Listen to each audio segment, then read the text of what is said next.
Well, Katie Plohocky is the founder and executive director of R&G Family Grocers and works extensively on food security issues and joins me down here in the studio. Now, before we begin, update us on the food truck.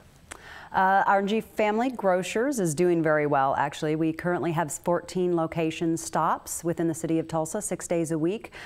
We have a waiting list about an arm's length long, so we've just purchased a second trailer. We just need to build it out. Now, from doing the story with you on the food truck, I know that you serve a lot of seniors. Is that a vulnerable population? Yes, it is. Our senior population is growing at a tremendous rate as our baby boomers get older. Some of the folks that we see, they can't go to the grocery store, so they depend on others to bring them groceries. If they don't have any family, that makes it even more difficult. Sometimes we have to actually take the food to them in their apartment. They'll call us and give us an order. You know, our grocery store is a Band-Aid. It's not going to solve the problem. To solve the problem, we need people living in the community starting small grocery stores again. And they need to be selling produce, and they need to know their neighbors, and they need to create jobs and wealth back in those communities. That's the real long-standing change that needs to take place.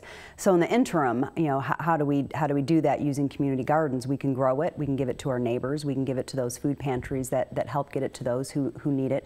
We can help folks in our own neighborhood grow if they don't know how, and you know how. You know, hold a class for this is how you take care of a tomato.